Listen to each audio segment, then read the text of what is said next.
अब्दुल हमीद के घर के अंदर राम गोपाल के साथ आखिर क्या हुआ? अब्दुल हमीद की छत पर क्या हुआ? अब्दुल एंड सन्स के पास बंदूक आई कहां से? 4 दिन से इन बातों को लेकर अलग अलग दावे किए जा रहे थे, लेकिन अब अब्दुल हमीद के घर के अंदर का पूरा सच बाहर आ गया है। पोस्टमार्टम रिपोर्ट से घर के अंदर क्या हुआ, इसका पूरा सच पता चल गया है। खुलासा यह है कि पहले राम गोपाल को अब्दुल एंड सन्स ने टॉर्चर किया, उसके बाद मर्डर हुआ। 13 अक्टूबर को अब्दुल एंड फैमिली ने राम गोपाल के साथ क्या क्या किया, कैसे मर्डर हुआ, मर्डर की फुल डिटेल इस इन्वेस्टिगेशन रिपोर्ट में आप खुद देखिए।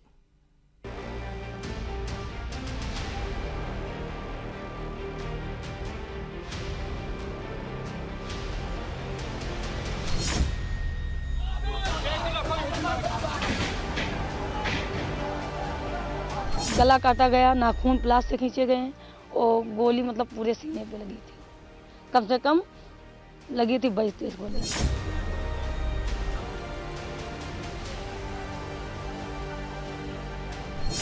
यहाँ पर गोली थी और यहाँ पर थी, कान में भी मारी गई थी गोली। यहाँ पर गला रेत करके 3 गोलियाँ यहाँ चली, 24 गोलियाँ यहाँ थी सीने पर। मैम, पैर के जो नाखून है वो प्लास से उन्होंने बड़ी बेरहमी से गुजारा सर।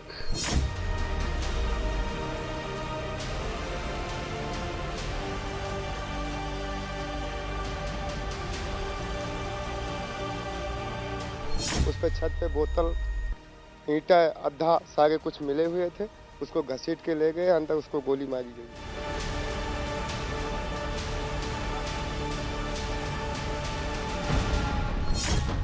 शरीर पर 25 छर्रों के निशान, सिर पर भारी हथियार से हमला, आंख फोड़ने की कोशिश,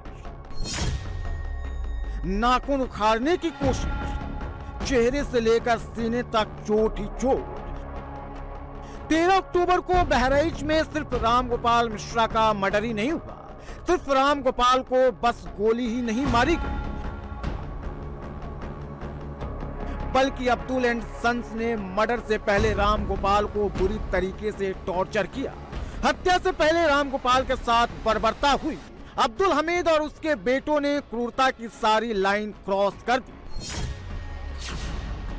राम गोपाल को मारने से पहले तड़पाया गया, जान से मारने के लिए करंट लगाया गया, पैरों के नाखून को खींचकर निकाला गया, और यह सारा खुलासा हुआ है राम गोपाल मिश्रा की पोस्टमार्टम रिपोर्ट से।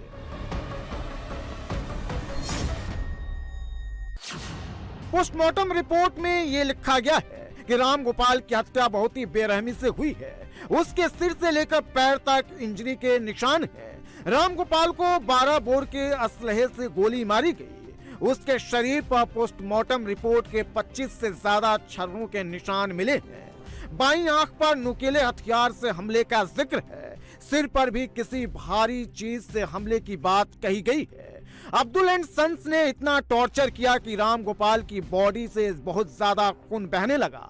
करंट लगने और घावों से ज्यादा खून बहने की वजह से राम गोपाल को ब्रेन हेमरेज हो गया। शॉक्ड और हेमरेज की वजह से उसकी मौत हो गई। छाती और चेहरे गले में लगे हैं। बाईं आंख के ऊपर एक ललाट में चोट है जो कोई भारी चीज से मारी गई है, और पैर में बर्न इंजरीज की रिपोर्टें हैं। छर्रों के कारण शरीर में अत्यधिक रक्तस्राव हुआ, जिसके कारण उनकी मौत हुई है।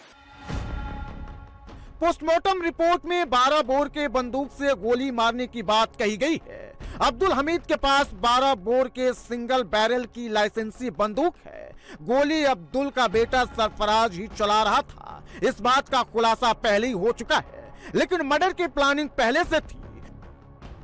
दुर्गा पूजा के विसर्जन के जुलूस को टारगेट पर लेने का प्लान अब्दुल एंड सन्स ने पहले ही बना लिया था। ये बताइए, आप क्या काम करते हैं वहाँ पर? उनके दुकान पर रहते थे, सोनार के दुकान पे हैं। क्या देखा आपने? हम गए सुबह, दुकान खोल दिया 13 अक्टूबर को। 13 अक्टूबर को, और हम गए घर में बाप बेटे दोनों बंदूक साफ कर रहे थे और गोली की बातचीत कर रहे थे कि इतनी गोली लाना है, और हमको कुछ नहीं पता है। वो बंदूक साफ कर रहे थे जिससे गोली चली है? जिससे गोली चली है। क्या बातचीत कर रहे थे? कि आज माहौल जो जैसा होगा उसे देखा जाएगा। यानी विसर्जन की बात चल रही थी। विसर्जन की बात चल रही। अच्छा, आपने उसकी दुकान पे काम किया है, कैसे नेचर कैसा था बाप बेटों का? हमारे सामने तो ठीक था, हमने हमारे सामने गर्मी से बात नहीं की जी। यानी कुछ प्लानिंग थी ये सब करने की, जैसा आप बता रहे हैं? हमारे सामने ऐसी कोई प्लानिंग नहीं, बंदूक और गोली की बात कर रहे थे, बंदूक हमारे सामने साफ की गई। देखिए, वो बंदूक की बात चल रही है यहाँ पर, जो बंदूक से गोली चली है, अब्दुल हमीद के बेटे ने मारा है, अब्दुल हमीद ने मारा है, उस बंदूक की बात चल रही है। गांव वाले भी ये कह रहे हैं कि पहले से साजिश थी, पूरी प्लानिंग थी, रामगोपाल मिश्रा को मारकर डेड बॉडी गायब करने तक की प्लानिंग ग्रामीणों की तरफ से दावा किया जा रहा है। अब्दुल एंड सन्स फरारी के वक्त हत्या में इस्तेमाल की गई बंदूक को भी अपने साथ ले गए, लेकिन बंदूक का लाइसेंस ले जाना भूल गए। इसी लाइसेंस से खुलासा हुआ है कि जिस बंदूक का इस्तेमाल रामगोपाल की हत्या में किया गया वो अब्दुल हमीद के नाम पर है। रामगोपाल के शरीर पर जिस तरीके से छर्रे के निशान मिले हैं, आशंका जताई जा रही कि कम से कम 3 राउंड फायरिंग हुई है। फायरिंग में भरुआ यानी देसी कारतूस का इस्तेमाल हुआ है। एक गोली रामगोपाल के कंधे के नीचे भी लगी है। हम उनके चचेरे भाई किशन मिश्रा से इस वक्त आपको मुखातिब करा रहे हैं, उनसे हम बात करेंगे। किशन जी, अगर मैं गलत नहीं हूं तो आप ही हैं जो अंदर गए थे और रामगोपाल मिश्रा को बाहर लेकर आए थे। आप बताएंगे उस शाम को क्या हुआ था? शाम लगभग 4 बजे हुए थे, हम लोग विसर्जन के लिए पहुंचे तो वहाँ पहले से शायद पथराव किया था उन्होंने, तो हम लोग जब पहुंचे तो पुलिस ने लाठीचार्ज कर दी थी, तो वहाँ भगदड़ मच गई, सब भागने लगे। उसी बीच रामगोपाल मिश्रा को खींचा गया अंदर।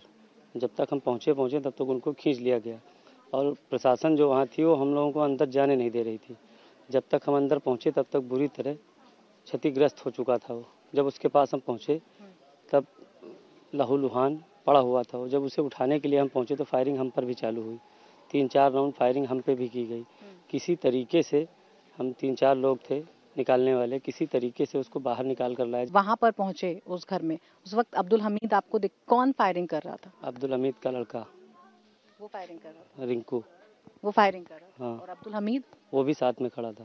साथ में हाँ। कुछ कह रहे थे वो लोग उस वक्त? अब इतना तो शोर शराबा था, कुछ सुनाई तो दे नहीं रहा था। अब बाहर डीजे भी चल रहा था तो फायरिंग की भी आवाज़ बाहर नहीं आ रही थी। अब किसी तरीके से हम उसको बाहर लेकर आए। कहाँ पर मारा गया? छत की भी बात हो रही है, छत पर ही गोली मारी गई या नीचे जो बरामदा है, जो चौक खींच कर तो नीचे ही ले गए थे। नीचे ले गए थे, मतलब घर में, हमीद के घर? हमीद के घर में। आप लोग वहाँ घुसे तो आप पर भी हमला हुआ? हाँ बिल्कुल हमला हुआ।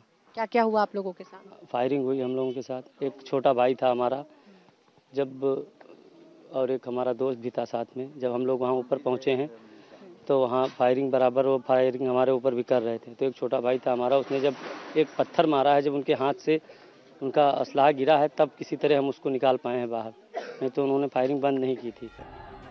13 अक्टूबर को रामगोपाल का मर्डर हुआ और मर्डर के बाद से अब्दुल एंड फैमिली फरार है।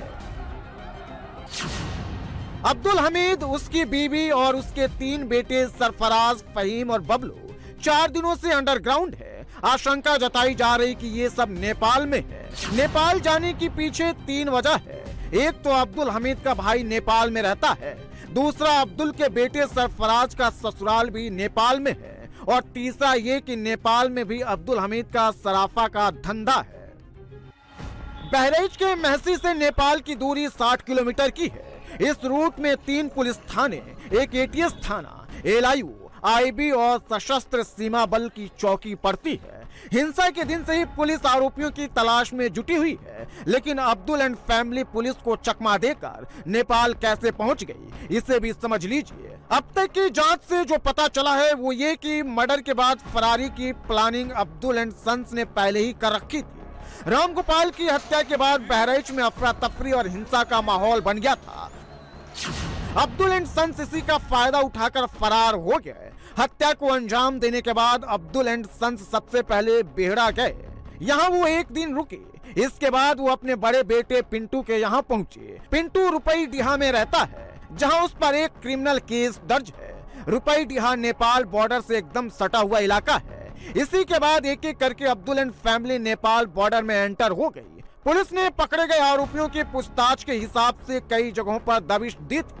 बहेड़ा में अब्दुल हमीद के रिश्तेदारों के यहाँ भी छापेमारी हुई थी, लेकिन अब तक पुलिस खाली हाथ है। रेहुआ मंसूर गांव की उस जगह पर मैं पहुंच चुकी हूं जहां दुर्गा मूर्ति रखी जाती है, जहां पर नवरात्र में पंडाल सजाया जाता है और यहीं से जुलूस लेकर जो गांव वाले हैं वो आगे बढ़ते हैं महाराजगंज की तरफ।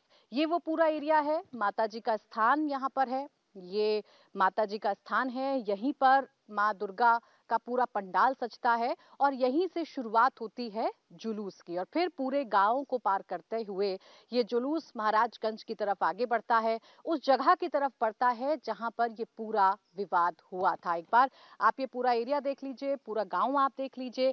गांव यहाँ पर आप ये कह सकते हैं, देखिए गुलाल अभी भी यहाँ पर आपको नजर आ रहा होगा, गुलाल की मौजूदगी अभी भी आपको नजर आ रही होगी, जो इस बात की तरफ इशारा कर रहा है कि एक बड़ा यहाँ पर पंडाल लगाया जाता है, दुर्गा मूर्ति यहाँ पर स्थापित की जाती है।